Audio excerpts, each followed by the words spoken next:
저출생과 고령화로 우리보다 먼저 인구 절벽을 겪은 나라. 일본은 이미 17년 전인 2007년 초고령 사회에 진입했고 전체 인구의 29%가 넘는, 그러니까 3명 중 1명이 노인인 나라가 됐습니다. 일본은 저출생으로 인한 국가 재정 악화를 어떻게 극복하고 있을까?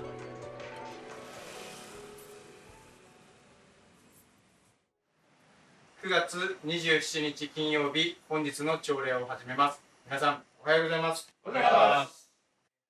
うっかりするのは記憶力が悪いのではなく、他のことに気を取られているために起こる現象のようです。それを防ぐには、日頃からメモや付箋を活用し、いつも目につく場所に貼ったり、携帯電話の通知機能を活用したりするのも一つの手でしょう。 도쿄 시내 한 중소기업의 아침 조회 시간. 자꾸만 깜빡깜빡하는 건망증 방지를 위한 아침 조회 내용이 독특합니다. よろしくお願いします。 이 회사의 직원은 총 34명. 그중 18명이 60세 이상 고령자라는데요. 설계부터 격리, 제조 담당까지 업무도 다양합니다. なかなか僕らの年代になると仕事を探した時になかなかないんですね。ですからそうですね、警備員であるとか、あとは、ビルの清掃であるとか、あとはよくやるのがマンションの管理人さんとか、そういったものぐらいしかなくて、それ以外、自分たちが今までやってきたCAD で設計するとか、そういった類のその仕事というのはほとんど僕らには回ってこないですね。で、横尾さんはちょっと違いましたんで。 직원 평균 연령 58세. 가로로 열고 닫을 수 있는 특수 셔터를 제작하는 이 회사. 일본에서도 대표적인 정년 폐지 기업으로 유명합니다. 기존 직원들의 고용 연장은 물론 오히려 고령자를 위한 채용 광고를 따로 올릴 정도죠. 고령자가 많아지면 생산성이 떨어지진 않을까요? 日本はね、ずーっと人材不足って、これね、昔っていうか、政府が勝手に決めた数字なんですよね。これ政府が75って言ったら75になるし、55って言ったら55になっちゃうんですよね。で、それの年齢に近くなってくると、いやーもう今年いっぱいかな、来年いっぱいかなって言いながら仕事するんですよ。そんな人がいい生産性を生むわけないじゃないですか。いやー、うちはね、いつでもね、僕が元気の間はいつでも働かしてもらえるんですって言ってる人たちの方が全然生産性はいいですよね。 회사는 생산성을 높이기 위해 오히려 정년제를 없앴답니다. 입사 6년 차. 이 회사의 최고령 직원을 만났습니다. 名前は金井信春。年は、82です。当社シャッターの設置業務なんで、シャッターの設計をしてます。はい、この会社はフレックスタイムをしてるんで自由なんですね。週4日、水曜日だけ休みにして、月火と木金で週4日で、業務してます。 나이가 많은 직원들을 배려하기 위해 난간, 바닥 등 많은 시설들을 바꿨다는데요.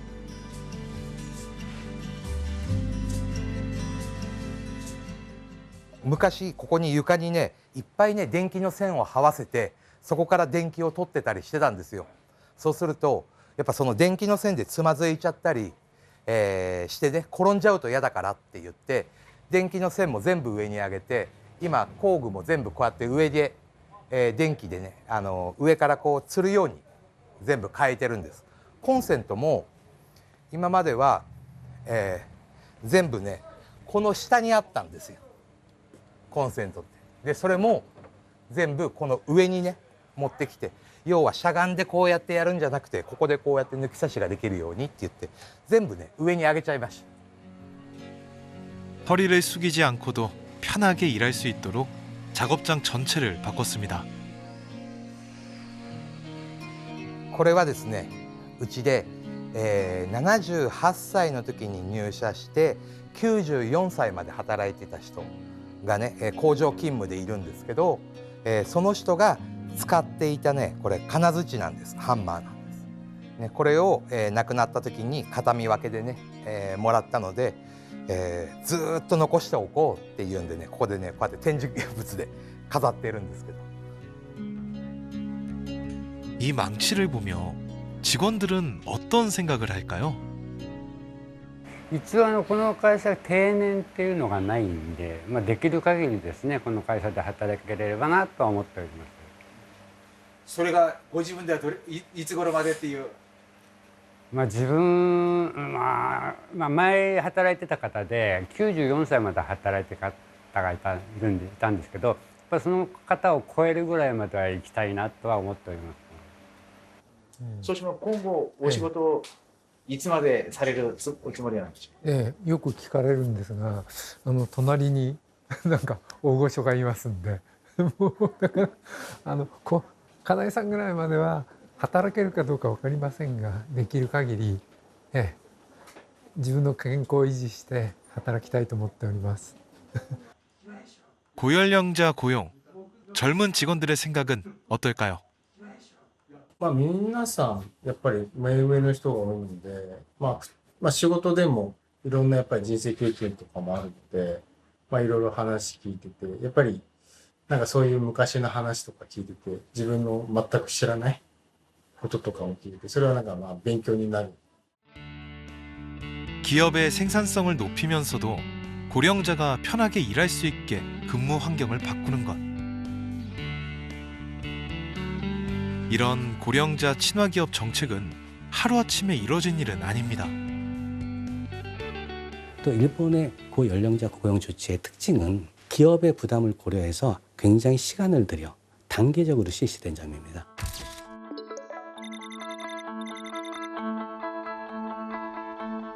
그러니까 이 제도를 실시하기까지 대략 13년 정도 걸렸단 말이죠. 이렇게 단계적으로 실시하지만 기업이 부담을 가지지 않고 대부분 99.9%의 기업이 고연령자 고용 안정화 조치를 실시를 하고 있는 거죠.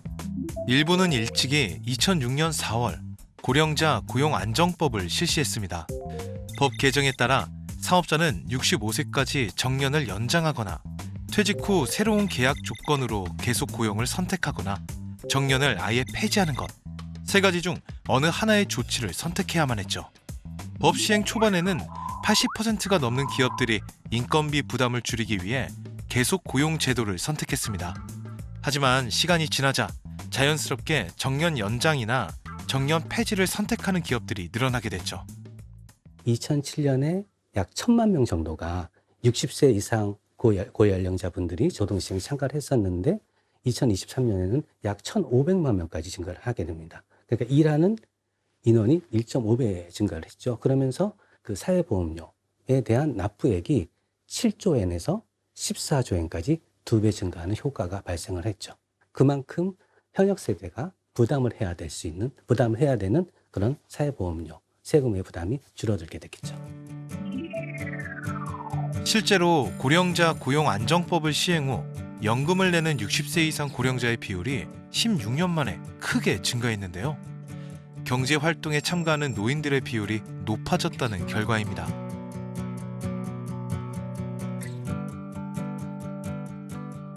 이미 오래전 고령자 고용을 확대하고 정착시켜가고 있는 일본. 일본은 고령자 고용 정책을 통해 국민의 수입 보장과 연금 재정의 안정화라는 두 마리 토끼를 잡을 수 있었습니다.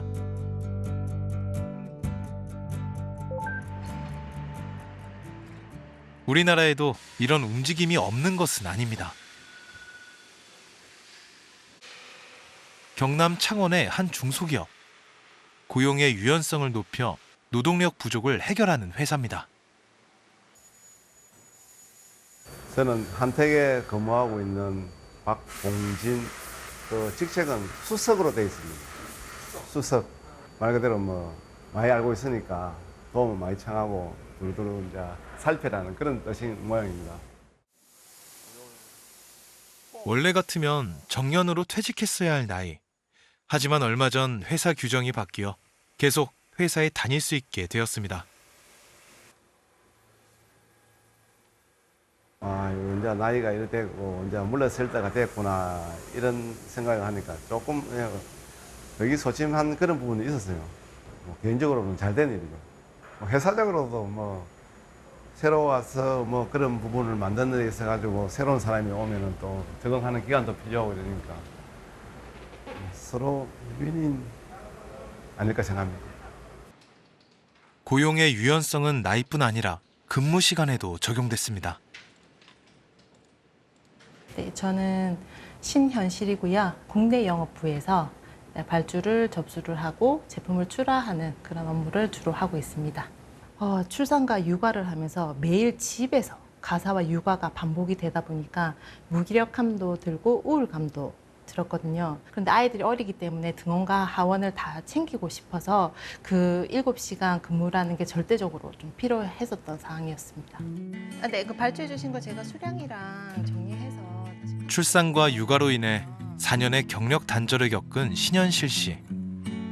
초등학교에 다니는 두 아이를 키우면서도 이렇게 마음 편하게 일할 수 있는 곳이 있어 참 다행이라는데요. 사장님도 자녀가 3명이거든요. 그래서 좀 가정적인 부분이 많이 보여요. 저희 회사 직원들은 회사 일보다 집안일이 먼저다. 너가 필요하면 해. 불편한 건 우리들이 그냥 알아서 나눠서 감당할게. 이런 분위기예요. 그래서 다른 분이 가셔도 저도 그게 선순환이 되는 거죠. 여성 인력이 노동시장에서 일을 할 수 있게 하는 부분. 그 다음에 하나가 이제 정년 후 어떤 은퇴자들이 노동시장에 조금 더 머무를 수 있게 해서 우리나라에서 필요로 하는 노동 인력을 확보하는 부분이라고 생각하고요. 그래서 그 부분은 우리가 선택이 아니고 저는 필수라고 생각하거든요. 한반도 미래인구연구원의 유혜정 연구위원이고요. 연구센터장을 맡고 있습니다.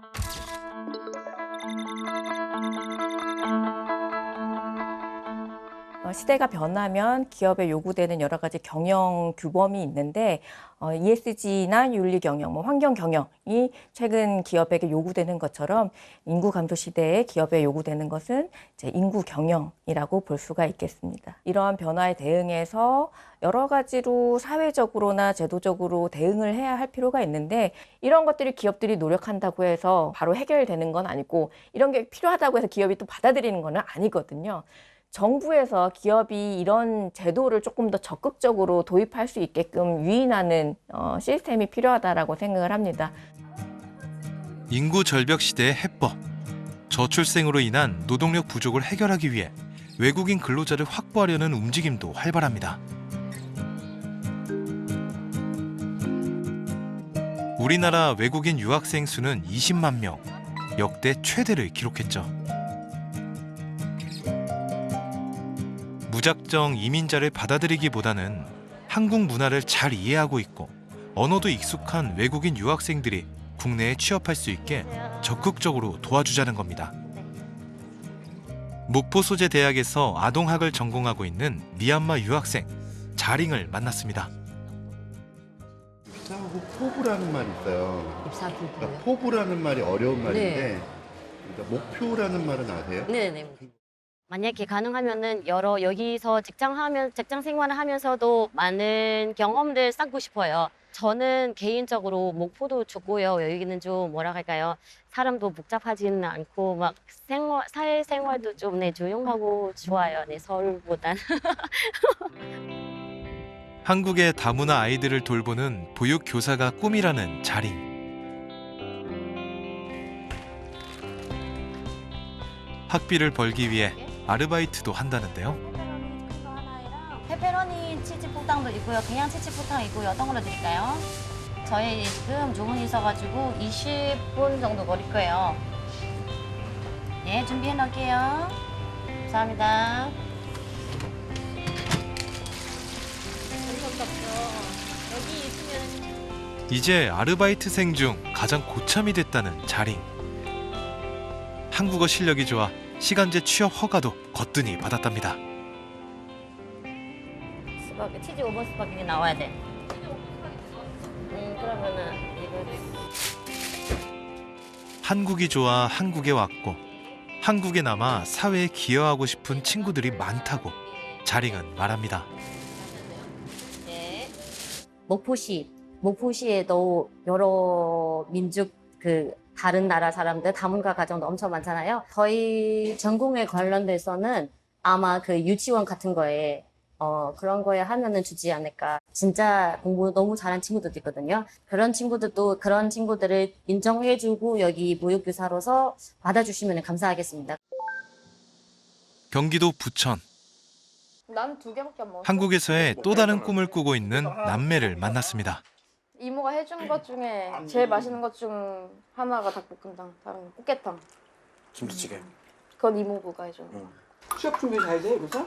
저요 요즘 취업 좀 찾아보고 있는데 외국인들이 신입사원이나 경력사원으로 지원을 어떻게 해야 될지 이런 정보가 너무 없어가지고 계속 일단 찾아보고 있어요. 나와 있는. 연구실에서 바빴는데 이제는 취업 때문에 더 바쁘네? 주변에 사례가 없다 보니까 알 수가 없어. 어릴 적부터 한국과의 인연이 특별했다는 쌍둥이 남매 앤드류 허크와 로사 허크. 방글라데시인이었던 부모님. 하지만 허크 남매는 한국에서 태어나 줄곧 한국에서 자랐습니다. 한국에서 유치원을 다니고 초등학교에 다니다 방글라데시로 돌아갔죠. 하지만 한국이 그리웠다는데요.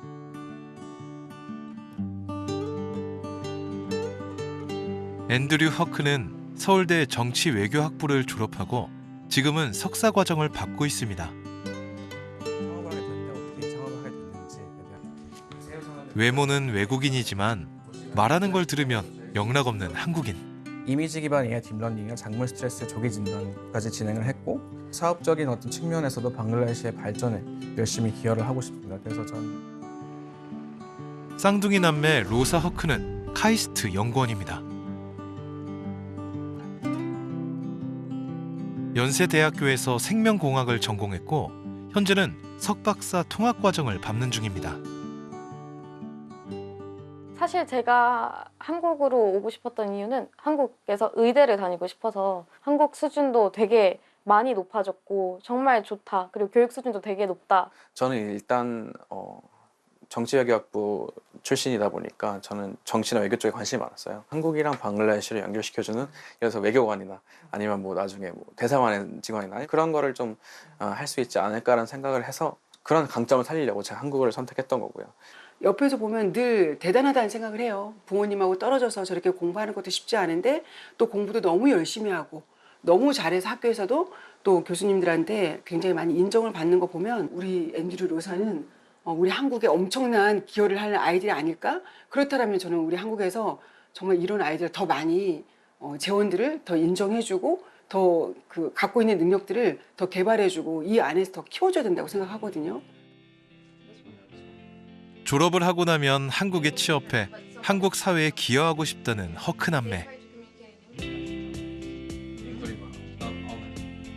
모르겠어요. 우리 입장에서 좀 억울한 게 여기서 태어났고 여기서 자랐는데 뭐 다른 국가들 특히 이제 이민제도가 잘 돼 있는 그런 국가들 보면은 태어나면 바로 국적도 해주고 하는데 뭔가 여기서 태어났고 자랐는데 나중에 뭔가 우리가 귀화를 해도 이게 우리 여기서 인정을 받을 수 있을까? 한국인으로라는 그런 신분을 인정을 받을 수 있을까라는 고민 들고. 유학생이 특별한 건 뭐냐면은 한국 사회에 상당히 익숙해져 있고 언어도 상당히 익숙해질 가능성이 높고요. 그래서 국외 여러 선진국의 사례를 보게 되면은 거기서 제일 적극적으로 많이 활용하는 것이 이제 유학생들이에요. 유학생들 중에서 우수한 사람을 이제 비자를 줘서 남아서 자국을 위해서 계속해서 공헌하게끔 만드는 그런 노력을 많이 하고 있거든요. 그래서 그런 노력을 하면은 훨씬 더 국내에 들어오는 외국인의 역량을 더 잘 발휘해서 국내 기업이라든가 산업에 좀 도움이 될 수 있을 것 같다는 생각이 들고요.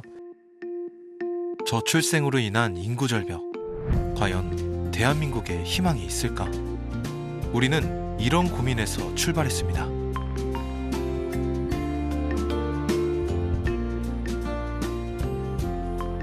오랫동안 인구 문제를 연구해온 의사이자 경제학자 김현철 교수. 그는 대한민국이 노동시장의 격차를 해소하고 새로운 성장 동력을 만들어낸다면 저출생 문제를 극복할 수 있다고 말합니다. 저는 학자로서 다양한 정부의 개입 정책들이 어떤 효과가 있는지 살펴보는 연구를 주로 하고 있습니다.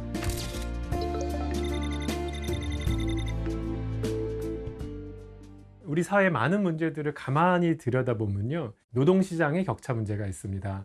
대기업과 중소기업의 격차도 우리나라는 다른 선진국에 비해서 굉장히 큰 편이고 그것이 점점 더 벌어지고 있습니다. 우리 사회의 굉장히 지나친 격차는 감소돼야 됩니다. 건강한 격차가 또 좋은 경쟁, 선의의 경쟁을 만들기 때문에 격차 존재해야 되지만 지금은 이제 과도한 격차가 되었기 때문에 이런 많은 문제들이 발생했습니다. 최근 OECD에서는 한국의 저출생을 주제로 한 보고서를 출간했는데요.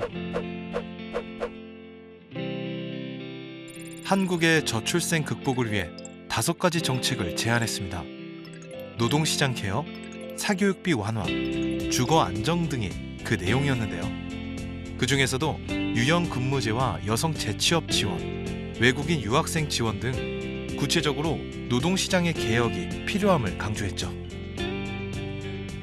김현철 교수는 이 보고서를 쓴 저자를 만나 한국의 저출생 문제 해결 방안에 대해 이야기를 나눴습니다. We came to Korea to talk to policymakers, to ministry officials, childcare providers.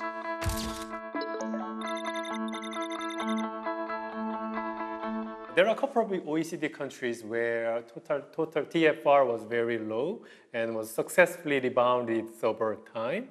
And could you provide us some examples and how to overcome this? What's the implication to Korean society? You can also think about increasing the labor force participation of groups which are underrepresented in the labor market. Women. Korea has got the highest educated population of the OECD. So in terms of human capital, you should have enough talent to tap into. With the falling working age population, you may want to reconsider your migration policy and improve it and make it more comprehensive. And it's important that you treat your migrants well, don't make them second-rate citizens. 가장 빈국에서 3세대 만에 가장 선진국으로 눈부신 발전을 이루어낸 거의 전 세계에서 유일한 나라입니다. 사실 지금 우리가 어렵고 힘들지만 사실 전 이러한 위기를 또 극복해낼 수 있는 잠재력, 힘이 있다고 생각합니다. 정말 어렵죠. 하지만 우리가 어렵다고 그럼 포기하겠습니까?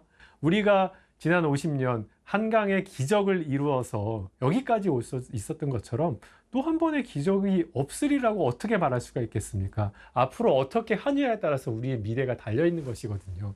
절대로 포기해서는 안 됩니다. 대한민국은 언제나 생각지도 못했던 방법으로 위기를 극복해왔습니다. 어쩌면 전 세계에서 가장 심각한 저출생 위기를 맞이한 우리가 이 문제를 성공적으로 해결한다면, 그래서 골든타임을 지켜낼 수 있다면 우리가 희망의 주인공이 될 수 있지 않을까요? 국민의 생활에 부담 가지 않게 그만큼만 세금을 좀 가져가시면 좋을 것 같습니다. 저희의 이야기를 들으려는 노력을 하고 다양한 정책들이 나온다면 조금 더 제가 숨쉬기 좋은 세상이 되지 않을까. 사교육 문제가 하루 이틀 있었던 문제도 아니고 집값은 항상 비쌌고 시간이 지날수록 쌓여가면서 그 어떤 결과로 터져나온 부분이 저출생 문제라는 생각이 들었어요. 결혼을 하고 이제 출산을 하게 되면 여자들이 포기해야 될 게 너무 많은데 합리적인 지원을 해주면 어떨까. 엄마가 자기 시간을 좀 가질 수 있게끔 뭔가 도와주는 어떤 이런 제도적인 장치들이 지금보다 더 촘촘하게 좀 이루어져야 될 것 같다. 혼자서도 아이를 키울 수 있는 환경이 돼야 하지 않을까? 그래서 뭔가 다양한 가정을 인정을 해준다면 자연스럽게 문제도 조금씩 진전을 보이지 않을까라고 생각이 들어요. 그동안 좀 여유롭게 생각했는데 이제 여유롭게 생각할 수 있는 상황이 아닌 것 같아요. 지금 보니까. 적극적으로 좀 나서야 됩니다.